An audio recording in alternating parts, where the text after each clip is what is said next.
Jesse Johnson with the Johnson Center of Community Excellence. I want to welcome you to our podcast today. You can learn more about the Johnson Center of Community Excellence by going to our website at jcoce.org. That's jcoce.org. There you will be able to find out more about the important work that we're doing, and you'll also have an opportunity to donate. So, our topic for today is on career paths. And with that being said, we'll be led in our discussion today by our moderator and vice president of the Johnson Center of Community Excellence, Tina Shade. She will introduce our guest for today. And without any further ado, I am going to pass the baton over to Tina Shade. So, Tina, you have the floor. Good evening. How's everybody doing today? So, we are talking today in a continuation of our conversation regarding careers. We spoke a couple weeks ago about the significance of education and whether or not it's needed or required to be successful. So, there was a big debate on that topic as to whether or not it is a requirement to have a degree, some sort of education. What was agreed upon, maybe not necessarily a degree to be successful, but I think most of us would agree it is imperative that there is either some sort of education, certification, background, or some sort of pathway into a trade. And this is where we are today. So we're going to talk to two professionals, both in cosmetology or in barbering, and talk about this field because barbering, as we all know, is one of those types of fields that I think we all use them. We all know them. And sometimes it's forgotten because you think whatever your opinion is about barbers, whether you think they make money, they do not make money, how difficult is it to get in there? Do you want to do this trade? So we have two here today. We have a male barber and a female barber. We're not going to do anything without incorporating women. So we have both here today. So we're going to introduce both. And before we get started, Adio and Liz, tell us how long you've been in this field, and then just a little bit about why you chose to go into barbering, and then we'll jump right on in. Liz, why don't you go ahead and get started? So hi, I'm Liz or Elizabeth, whichever one you want to call me. So I've been in the industry for over 10 years. I'm a cosmetologist and a licensed barber. I don't even know how I got started. My grandmother actually recommended that I go to cosmetology school, like straight out of high school. It's not something that I ever imagined myself doing, so it was pretty random for me. Okay. All right. What area are you in? What area, roundabout area, do you? I work in Bowie, Maryland. Okay, Bowie, Maryland. All right. Thank you. We'll come right back to you. Adio, tell us just a little bit about yourself. How long you've been in the field? What about the area that you're in? Where about?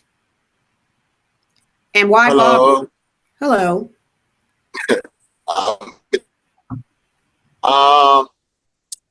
I've been cutting hair, been in this field for about 30 plus years, about 31, 32 years.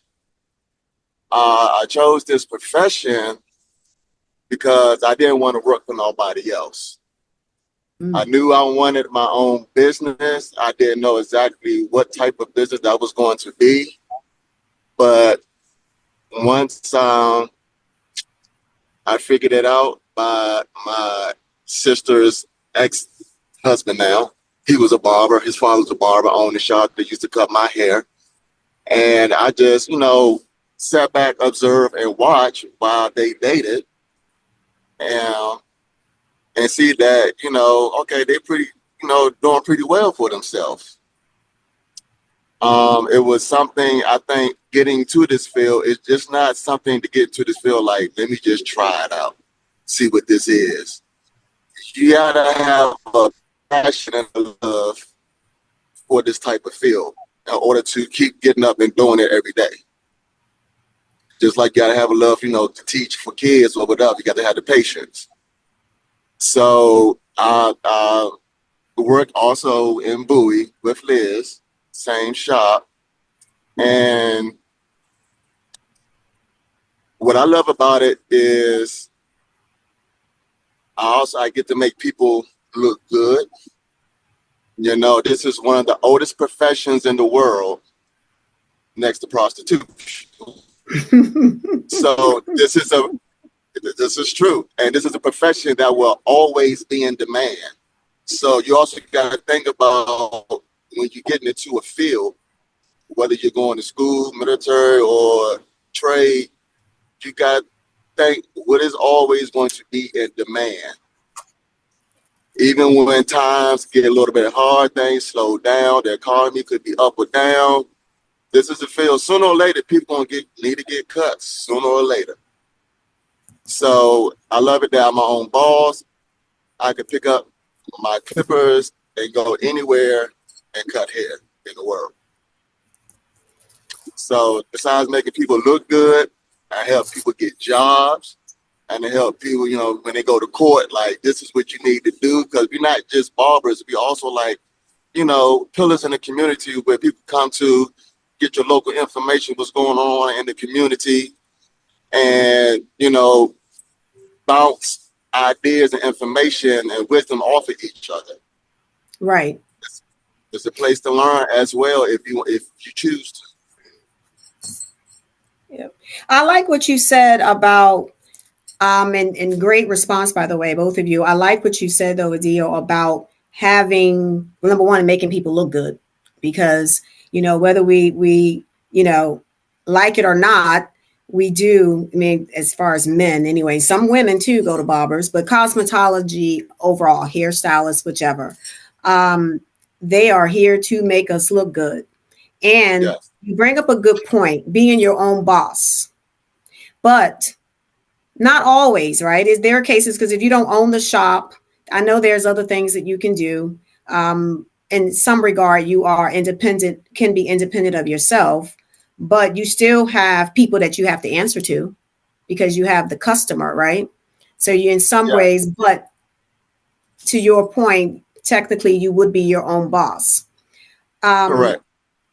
It is one of the oldest professions.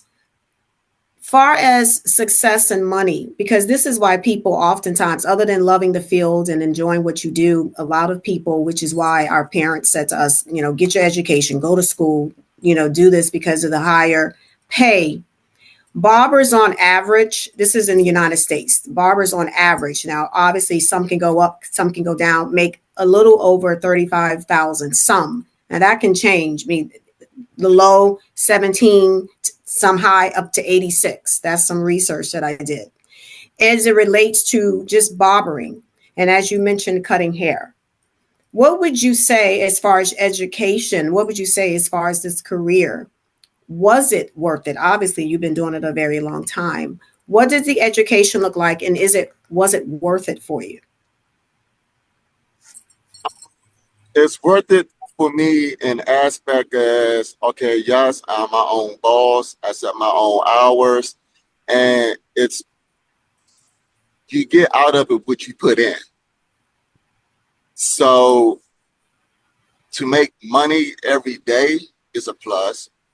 Because I remember my mother coming in the room talking about, you know, this place is high and this place high, and you get a check every week. Metro get a check every week. I'm like, Mom, I get paid every day, tax-free cash money every day. So she ain't had nothing to come back with me with, like, because look, I get tax-free cash money every day. Beat that. So it's a plus in that, where I could do what I want to do, how I want to do it, set my own hours, make good money if I'm putting in the time, and my work going to speak for itself. The downfall that we don't have, that other people have in corporate America with government and other business entities, is we don't have the benefits. Exactly. We don't have paid leave, you know, sick leave, paid holidays, insurance, like Exactly. all that stuff as far as insurance and saving money for retirement, the stuff we got to do ourselves, which y'all people in that corporate America that do get paid every week a check, it's still coming out their money. They still paying for it. You just don't really see it like that. But with us, we have to set aside our money. So we really have to manage our money day to day more than someone that have to manage their money week or every 2 weeks. So Yeah. if you're not a good person that manages money as soon as you get it in hand, you may be making it, but how are you managing it? Yeah. And you bring up a good point. And as it relates to PTO, as it relates to insurance, the benefit of having those jobs where you have people in corporate America is that because insurance, let's face it, is costly. That can Yes. eat up a lot of your income, a lot of Yeah. your revenue that you spoke about. Would you agree, Liz, that, or with Adio, when he says being your own boss is one of the biggest points of being a barber, one of the big, other than making people look good, but at the same time, in my mind, if you don't have the ability to have that insurance, because even in corporate America, those that pay for insurance is not as much as you guys would have to pay as being independent. Because with corporate America, those are group insurance policies, which breaks down to be very little compared to what you guys would probably pay as individual contributors. So, what are your thoughts about that? Is it a benefit after all, being a barber, your own boss? Um, I'm gonna have to say it is. It is. Now that is like a downside, like Adil said, like we have to pay for it out of pocket. But I think a part of our business and industry that a lot of people should focus on anyway is, like he said, managing your money, right? Because I think all things are possible if your money is being managed properly. A lot of people because we get paid every day, a lot of people like whatever they get, get for the day, they want to spend it immediately. So you do kind of have to like buckle down a lot on your expenses and I mean it will equal out and balance out, especially when you do taxes, calculating up your expenses and things like that, saving your receipts. So I guess in a way it balances out a little bit because if you can make your own hours, set your own like prices, uh, you know, you can have like your different service lists, like you don't have to be managed or micromanaged of what you're able to do in the hours that you have to do it, then I think it is definitely still a benefit. One of the reasons, and this is just me, and because I'm actually a little familiar with the barber, never a barber, but had relatives that were in the field for sure. So, but one of the things that would bother me is probably the opposite of what you guys say: the not knowing what I'm making, not knowing what I'm going to get, who's coming into the shop today. Mondays are slow, depending on who you are and how long you've been in the field. What happened to you guys during COVID? Because in corporate America, a lot of people that worked in corporate America, they were still paid. And because they worked from home. You guys, what did you do? You had to be creative. You had to, in order to Yes. be successful as a barber, you would have to. But then you have, this is an epidemic. This is a terrible thing going on where you're not supposed to be in contact with people, but your field is contact with people. So how did you Yeah. guys conquer that at one of the most tragic times, most horrific times in the world? What did you Oh guys my. do to be successful and continue on? Or was it a little painful right then? Well, Liz, you want to go first, or you want me to go? You can go first. Okay. Well, it was a little bit of both. Um, Definitely painful because, like you said, now our means of making money has just completely stopped. So it's like, okay, how are we going to eat? How are we going to, Exactly. pay bills, get gas? Because you're not making nothing, you ain't got nothing coming in. So you have to learn how to improvise. Or hopefully you have resources that can help you through. So luckily for me, where I was staying, one, I knew the landlord. She was like my son's mother's aunt. So she didn't trip off getting, the money at the time. She was like, yeah, get it, whatever, pay me when you can, blah, blah, blah. So that was fortunate for me. I'm pretty sure it's Yes. somebody living elsewhere who didn't have it like that.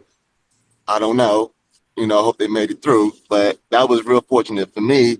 Plus having someone I was dealing with who was still working remotely, making money still, um, I would still be able to eat or whatever because I was, I was staying with them or they were staying with me. So even though it was offered for me to, for them to pay my rent, I still turned it down. And after a while, it's like, okay, well, I need to still make my money because I don't want to Right. rely on her money. So I started doing house calls. Okay. And for those who could pay the double the amount, because if I'm doing house calls, I got to come to you and travel. It's like I had to charge a little extra. But everybody wasn't able to do that because some people, wasn't able to work. So I had to work with who could pay with what in order to still make some money. So I had to go out, travel, but still mask up, wear gloves, protect myself and my clients' houses that I'm going into, just to make a little bit, of money, just to make it through. Right. Absolutely. What about you, Liz? What did you do in the time? And I bring this up because you two bring up a point about being your own boss, because there's some benefit to being your own boss. But one of the reasons that a lot of people prefer corporate America is just one of those examples with COVID. COVID was a big scare. Even for some big corporations, they didn't stand the test of time. Some of them were folding over, to be quite frank. And so, I watched my hairstylist too. I watched her try to be creative and do things. So for those people out there, you never know what may come down. It may not be this thing such as COVID, but it may be something else. But some people in this field or in barbering, cosmetology, what did you do, Liz, to stay on top? So my situation, I was extremely fortunate. I was living with my parents at the time. So I didn't have as many struggles as a lot of other people did as far as like food and bills and things like that. Also, I think that's where the money management kind of comes in, making sure that you are saving your money. Um, because we were shut down for I think like 2.5, almost 3 months. So it Like 3 to wasn't, 4 months. it was 3 to 4 months. Mm, Okay. Yeah. mm. But it wasn't too bad because I had saved up enough money to be able to pay some of my bills. And like I said, I live with my parents. Um, so I mean, yeah, like I didn't get as creative as a lot of other people. I did do like virtual calls, um, and things like that as far as like trying to help people like cut their own hair. But I didn't do any house calls or anything like that. I just kind of took it as a sign to just kind of reset my mind, reset my business as well. So when we did open back up, I knew that I would be ready, with a new business plan to move forward. So when you had to have lost some money, you certainly don't have to tell me. I'm not going to ask you about how much and all of that. I'm not going to do that to you. What did you do? You had to do something to make up. Did you do like a lot of these companies and make up for lost time? Did you charge more money to come back off of COVID because you lost money? I mean, what did you do to come back? And then we're going to talk about education real quick, because that's really important with barbering, because some people may want to know what they need to do to get into the field and to learn how to be successful. So we're talking about some of the pitfalls, but I wanted to know, what did you do in a case like that? Did you come back? Did you charge more to kind of catch up with yourself? I had a slight price increase. It wasn't anything dramatic, but it was a slight price increase. But that was really because of the increase of our products and our tools. That wasn't necessarily to make up money. I'm just a believer of any money I did not make was not meant for me. So I don't try to make up for like lost times, I guess you could say. But I did have a slight price increase, but that was only because of the products. Adio, what about you? Um, well, what I did far as, I mean, while the pandemic was still going on, um, this is another thing far as being in this field. You might want to pick up a second job or a backup, because just for benefits, if you ain't got the benefits, like when you're getting older, you really need benefits. This is true. So a lot of barbers, since I've been cutting 30 plus years, barbering is not their only job. Barbering became from full-time to part-time because they went and got jobs that had benefits and started doing barbering part-time just for extra money. You know, they side play money. So it's good coming in when you're vibrant, you're young, getting out of school, this, and that. But the older you get, you got to think about the benefits and retirement. Yes. So you need to have something else under your belt besides barbering. I also paint as well. So it's a trade, which still ain't no benefits in it. But when times are a little bit slow or whatever, I could get a gig here and there that could still help me through. So I've been painting just about almost as long as I've been cutting. So right before we reopened, because we have 4 locations, I painted 3 of our locations. And I understood that the owner didn't have the money, you know, or whatever, because if he makes this money off of us, if we ain't making money, he ain't making money. Exactly. So the shops need to be painted. All right, let's do business. Look, you could, whatever you're going to pay me, put that towards my booth or whatever for the next 3-4 months or whatever. So that way he still got what he want. I'm coming back in. And like I said, we got to rebuild or whatever. So prices may went up a little bit or not, but I didn't have to pay really much of booth rent for like 3-4 months. So I worked it out that way instead of him giving me cash. Look, I'm just paying my booth ahead of time, months in advance, or you know, you could just knock that off. Excuse me, you can knock that off the price of my booth, and yeah, so they gave me something to do besides sitting at home. And then when I come in, the money I would have been putting out weekly, I could keep in my pocket. What do you guys say about? I'm sorry. Oh, go ahead. What would you guys say about people who say that the barbering industry is overpriced? I've watched the cost of cutting and I've watched the cost of cosmetology before COVID even. And COVID, of course, it went even higher. What do you guys say about that as it relates to barbering and the hair costs and the expenses that go along with it? You think is a little up there? The average, I remember when someone would get a haircut, it was $10. It's not $10 anymore. Not even close. I heard what it costs to cut hair. I have a son. I never had to worry about that, but I remember there being a $10 haircut just in general. And today, it's not $10 anymore. I would say for me, I think it's pretty justified. Now, some people do have insane prices, like when you get into like hundreds of dollars. But I cut think hair? To cut hair. But I think like anywhere between like 65, well, no, 60 to like 70 is a decent price, because you have to look or think about the supplies that we use, right? So when we're like, for me, especially like I do both. So I do full service. I do shampoo, hot towel, straight razor, your haircut. If you want enhancements, you can get enhancements. So it's like a full service, so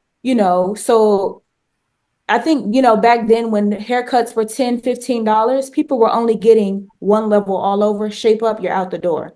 The services now that we're doing are taking a lot longer to do than a one length all over and you're out the door. So 65 for a man's haircut, that's like a regular haircut? Yeah, so I would say so $60 for a shampoo, a haircut, and your beard. So to your head and your face. Wow.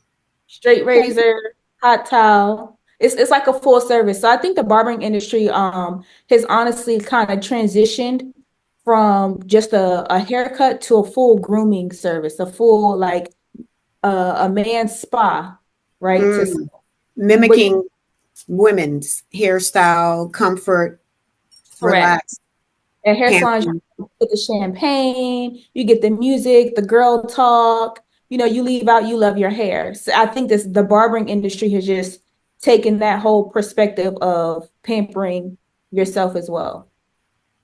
A deal from a male's perspective. Yeah. We expect that with women because I tell you, I say it all the time. Sometimes, depending on where you go, depending on the demographic area as well, it is extremely high. But 65, I'm blown away. But and I hear you, I hear you. But I'm still. I thought when I heard 30, I'm thinking that's a lot. But 65, wow. A deal. What do you say about that as it relates to cost? And because I say that about hairstyle, but meaning in cosmetology for women, I'm thinking sometimes it could be extremely costly. But what do you say about that? Um, Shoot, I think I'm behind. I need to catch up a little bit more. After listening to her, right? Don't say that because the deal's my Catch up. barber. So no, don't do Yeah, that. yeah. See. He's saying that because he used to a set price for so long, and like I had to explain to Jesse and other clients, where you working at your job, where you getting paid weekly or every 2 weeks, and I asked him like, well, are you making the same thing that you made last year? Okay. You got a Like, point. how often do you get a raise? Is it every 6 months? Is it once a year? And how much is it? Are you making the same thing you made 2 years ago, 3 years ago? No. Y'all are people that's in the corporate America, government getting paid salary, you get bonuses, you get raises. So if the price for a cut, let's say $30, and that's what I charged almost 4 years ago. I haven't went up on my price in 4 years. So then when I do go up, because you're so used to this, oh, he's one of the cheapest around town, and I go up $5 or $7, then you want to bitch and complain. So I was like, do I not deserve to make more money? Do I not deserve a raise? Do I not deserve to try to keep up with the economy that when inflation rise, because shit is going up. So Right. I got to keep up with my living standards just as well as you keeping up with yours when you get your raise. Right. So you have some people who will pay that no problem. People giving that regardless. People paying, let's say 30, they're gonna give me 50 just because. But then you got some who's just going to pay just that 30 and that's it. You got people gonna pay that 30 and hardly tip, or you got people who don't mind tipping. But breaking it down to like my generation or older, not all, some get it, some don't. And then those for the ones, look, I'd rather weave you out Hmm. because everybody really, I'm, you know what I'm saying, depending on your demographic area and where you're cutting is how you're going to really suit your price. If you're in an area where it's dominantly where everybody's doing well, right? People in about $500,000 homes and up, or maybe $300,000 homes. But then you might be in a demographic where it may vary, where this person may be only making $50,000 and this other person over here making $150,000, and they both live within 5-10 miles from you. So you can't expect everyone to be okay with the prices, this and that. But far as raising our prices, it don't go up every year. That our raising our cut prices may go up every 2 to 3 years. You know what I'm saying? So if I'm waiting that long spending of time to raise my price after 2 or 3 years, don't expect for it to be a small jump. It's going to be more of a bigger jump because I didn't raise it in probably 2 years. I waited 3.5 or something. So I need to keep up. Like Right. instead of $3, I might go up 5. I went up $5. People moan and complaining, even though I let them know ahead of time price about to go up. Guess what? Price gonna go up another $5 so I can catch up before the end of the year is out. So Jesse. let me say this right here.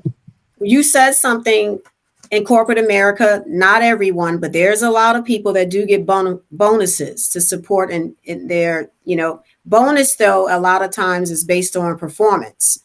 A lot of Right. people, either they don't see it or if they do see it, is based on performance. You guys get a bonus in some ways because you guys get this thing called tip. Tips Right. in corporate America, we don't get that in corporate America unless you are working in some sort of capacity where you can get that.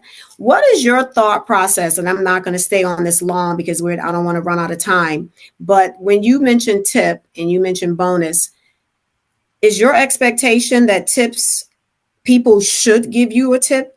Because sometimes in a field or in a business, when people are working on a commission type salary or income, the expectation almost is expected. And you're not happy if you don't get the tip. Is that your expectation? And on top of that, Well, another thing to keep in mind is maybe that person doesn't have the tip to give you. Maybe they're giving you what they can. Maybe, also taking into account the relationship, like how long you go to that person, how often you go to that person. That can also be a contributing factor. So it may not necessarily be that that person doesn't want to give you a tip or a larger tip. Maybe that's what they can afford at that time. So that's something else to keep in mind. Sometimes it's just the person don't want to give a tip. I agree with And that Adio. too. I And think it's that just too. that. And I think it's sometimes it could be sometimes what you say too. I think that the viewpoint is tipping is something that is earned. That's what I've done a little bit of research and looking into that. But I'm curious to see what Adio feels about that. Is the expectation that tipping is expected, or is the expectation is I don't look for it? If it comes, it comes, and if it does, great. Being that we are licensed professionals, the tip is always, tip is not Not a little required. We muffled. can't hear you. Yeah. Yeah. Kind of Oh, fading out a little bit. oh, sorry, I was just pulled up. I was trying to get something brighter to see. I didn't want to Hmm. lose the volume. I was trying to go in the house. Hmm. Okay, hold on, wait a minute. Maybe your car light. Yeah. Okay. All right. Can you hear me?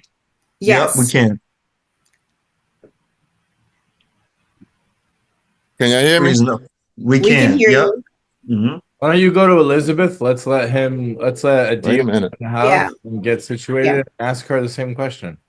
Yeah, Liz, same question for you. As it relates to tips, since we talked Move about along. corporate America as it relates to bonuses and that we have the benefits, some companies give bonuses based on your performance. But you guys get the privilege of having tips. And in corporate America, a lot of people don't get that privilege of getting tips. What is your Okay. thoughts? Oh, you're ready, Can Adia? you hear me now? We can hear you loud and clear. Yeah. Okay. So I was saying, in our profession, being though we are licensed barbers, a tip is not really required. It's appreciated, yes, but it's not required. It's not like we're waiters and that's like really part of, something we expect in order to make our income. Because we're licensed professionals, we have a license. The tip is technically not required. Um, but for those who do tip and tip when they can, yes, it is greatly appreciated. I heard you. You were breaking up a little bit, but I heard you. Liz, let me let you chime in on that, your perspective. And I guess the way that what I want from you is, and which I hear you, Adio, you're saying it's greatly appreciated, but it's not necessary. But is it expected? Because a lot of people in the fields of cosmetology, barbering, hairstylists, all of the above, that are working on a commission base, they often I hear them say, in some ways they joke about it, but it's kind of expected. What is your thoughts? I think the average barber does expect a tip. I'm going to speak for myself personally. I do not look for tips. And the reason why I don't look for tips is because my price point is at a point where I'm comfortable enough to where if you tip me, I'm grateful for it, but if you don't tip me, I'm okay and I'll still accept your service. Because I have also heard people say like, "Oh, I'm not going to cut them next time because they don't tip." So that's why I don't want my business to be based off of who tips and who doesn't tip. Because also to Jesse's point earlier is sometimes people don't have the money to tip. They only have the money for the service, and because you chose me as your service provider, I'm grateful for that alone. Yes. And you think that's right. That when people say, I'm not going to do this, or I'm going to use a certain kind of shampoo, I'm going to use a certain product because they didn't That's tip me, or I'm going to put them at the end of the night, or that right. happens. It does. It does. And it's terrible. I think that your baseline service should be your baseline, regardless of if the person tips you or not. That's your baseline. I'm not going to go beneath my baseline because you don't give me a tip.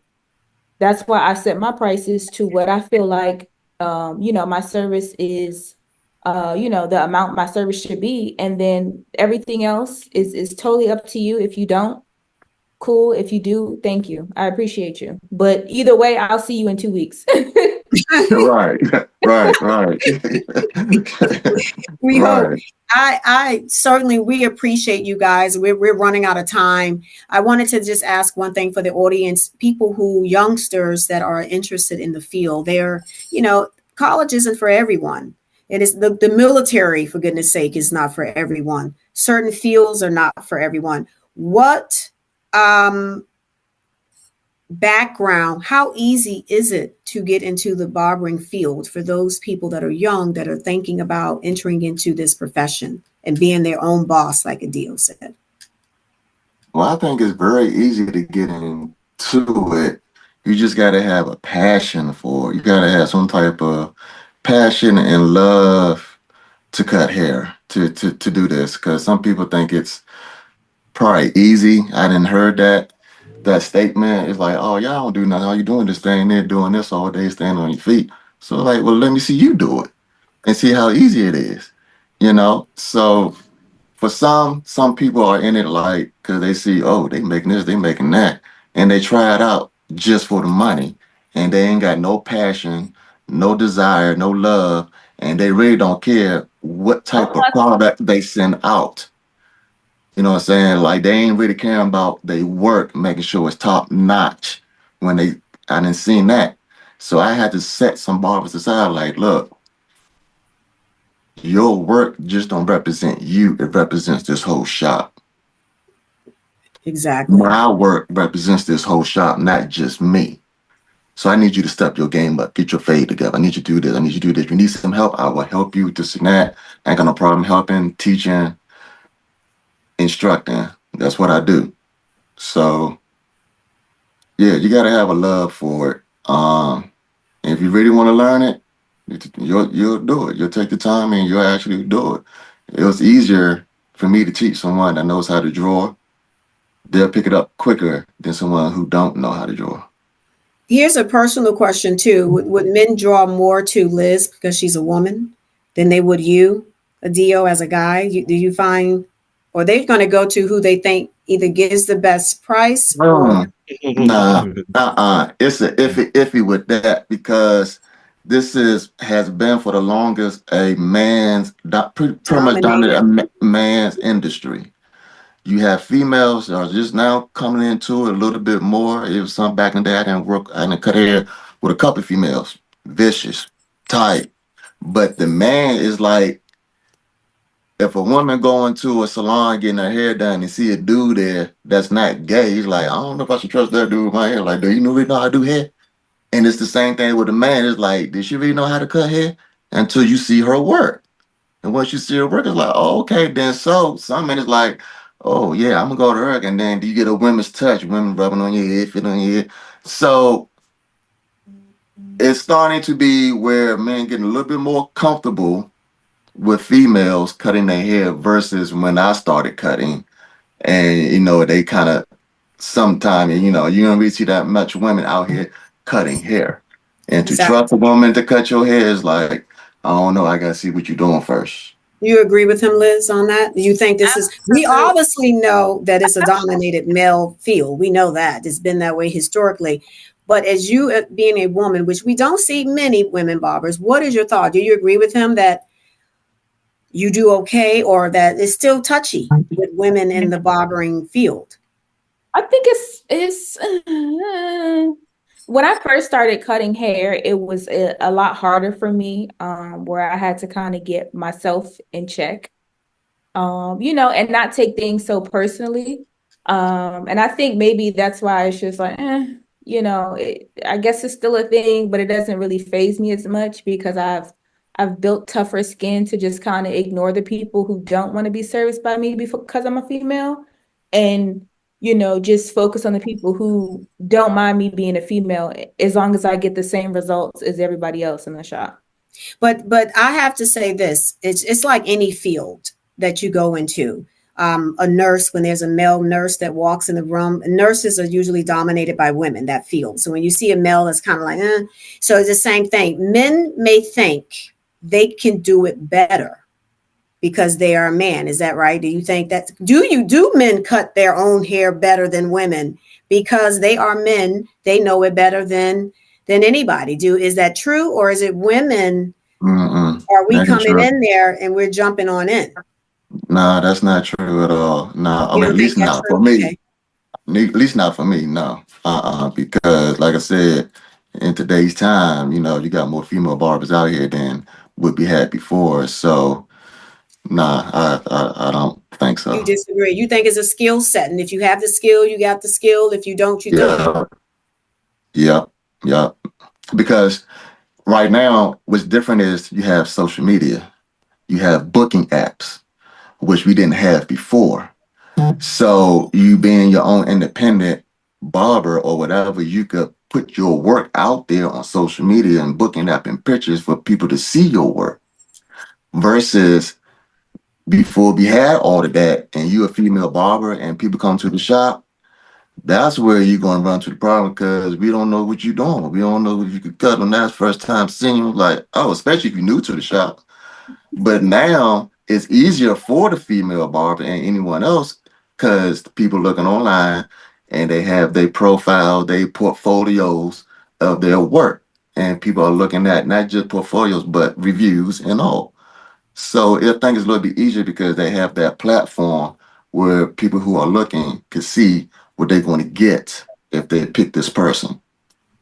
Got you. So, okay, fair enough. Fair enough. Liz, you wanted to chime in. It looks like you had something to say. Yeah, I think you still have some men though who are just culturally like they just like, no, she can't cut my hair at all.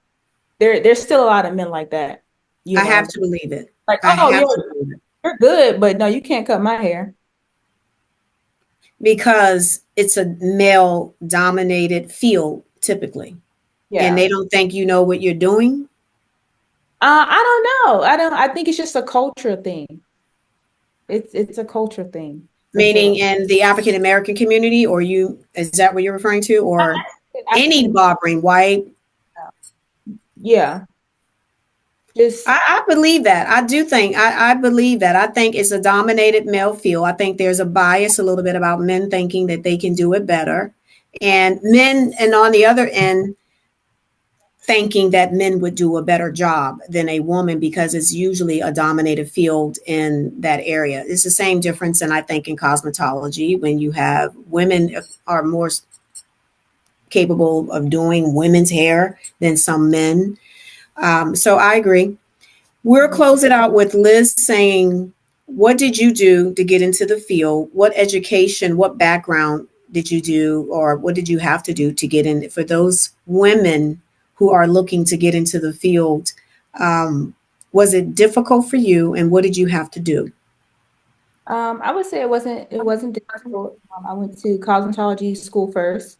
After I finished cosmetology school, I waited about 3 or 4 months, and then I went back for barbering because in cosmetology they do teach you a lot more of like the chemical side, but they don't teach you a lot of hair cutting, especially like short, tapered haircuts that a lot of men or like even women with pixies are getting. So that's really why I went back for barbering. But it's not hard at all. You just go to school. The whole industry itself is what you put in is what you're gonna get out. If you are lazy, you don't want to go to school, you don't want to listen, that's what your career will look like. To be honest with you, this is not a career where people are gonna push you and call you every day to get up and come to work. It's either you show up or you don't.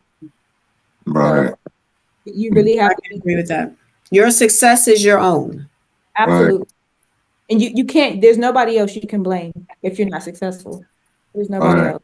Because you're your right. own boss, like Adio said earlier. Yep. You're your own boss, right? All right. Well, we wish we Curious. had, yes, Jesse. Quick question. I'm curious as far as the barbering school and cosmetology school is concerned. Like, what are the costs involved with that? What's the time commitment? Like, how long do you have to go to school before you get your credentials, and how much does it cost? Well, it depends on what school that you go to. Mhm. Far as like Hair Academy, I mean, they doing this thing for, I guess, where they working with the government or whatever. So, and whatever they want to include in the price, because things supposed to be included, like your tools, books, and stuff comes along with that. Um, and maybe that's mandatory with Hair Academy. Well, I went to Bladensburg, which is much cheaper. You had the option if you want to take that case or not. Like you spend $500 for and get this case, or I could take my $500 and buy my own stuff and come out a little bit cheaper. So where I went at the time, it was like $3,000. I'm thinking it's now probably went up to about five, maybe six, compared to if you go to Air Academy, they charge I think 15 to $20,000. So it all Mm. depends on where you go. Like DC, like you got different ones where the prices varies big time. I And then think it's, what is it, a year or 18 months or 8 months? Okay, option you could do full time, part time. Full time is like 8 months, 8 to 10 months. Part time, 10 to 12 months. So I mean, they full time you there all day, morning, leave about 4 o'clock. And if you're doing part time, then you part time half a day, but is it going to take you at least? It shouldn't take you no more than a year. The most for barbering, a year, 12 months at the most. Liz, you were going to say something. I was just gonna say that they do it by like the hours because I did cosmetology first, which was 1,500 hours. But I went I went like over full time. I did like Monday through Friday, 9 to 5. I did night school and I did Saturday school so I can get it done. I think I got it done in like 9 months. And then for barbering, when I went back, I got that done in 4 months because when you go back for barbering after you have your cosmetology license, they only make you do half the hours. Oh, okay. That's great to know. That's good to know. Yeah, see, Liz has an advantage with having cosmetology on top of barbering, which a lot of barbers don't. So Right. Great point. she's versatile of doing way more hair with men and women, where she could do hair and cut hair. So she really got the best of both worlds and she really wanted like that. Where you just went to Absolutely great school point. just for barbering. I don't know how to do no hair. I This is only true. cut. That's all I know. That's all I know. But she could do both. So that old argument about education, maybe it is a plus. There is Yeah. some plus because that really is her education that's backing her up, that's giving her the little bit of advantage. But Hmm. I still think it could be argued that maybe a little bit of an advantage because you are male in a male dominated field. If she was, but she does have an advantage because she can do both at the same location. She can bring, do you bring women into Liz and do their hair? You do. Okay. Yep. Good. Good, good, good. I'll I'd like to say one more thing as we wrap things up, and I'll let Tina wrap things up. But I can attest to the fact that, again, I've gone to a DO for 23 years at least. And every time that I've gone to someone else, let's say if a DO was out, they never really cut my hair the right way. Like they'll cut my hair, and when it grows back, I have ingrown hairs. I'm like, why did I not go to the DO and just wait? Um, But all of that being said, I want to give you both an opportunity to shout out your business, provide your contact information, and then we're going to wrap up here as well. So let's go with any, meeny, miny, mo. Let's go with Liz first, and then Adio, and then Tina, and then I'll just close this on out. So, Liz, can you just share your contact information with everyone? Sure. So on Instagram, you can find me at the beauty and the barber underscore. Or you can also find me on StyleSeat at styleseat.com/Elizabeth W. So, and Adio? Yes, you can find me on Booksy. It's Booksy. I guess Booksy.com. And you could just search, my first name, Adio. And you probably, scroll down. I should pull right on up. Okay, and Tina? So you You want can find me right to here. close this? All right. Um, so, hey, again, the Johnson Center of Community Excellence, you can find us at jcoce.org, jcoce.org. We are a mobile community center, and we're doing everything that we can to uplift our communities to be the very best versions of themselves.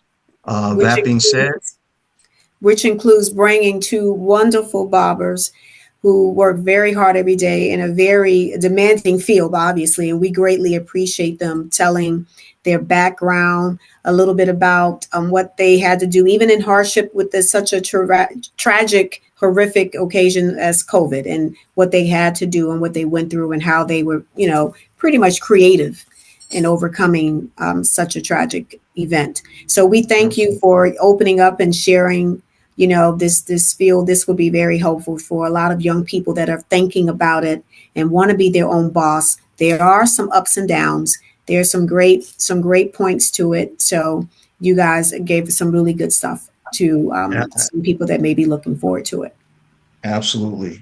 One other point that I want to make in closing, Summer Girls United for Excellence and Empowerment is a subdivision of the Johnson Center of Community Excellence, working very hard to uplift women and young girls.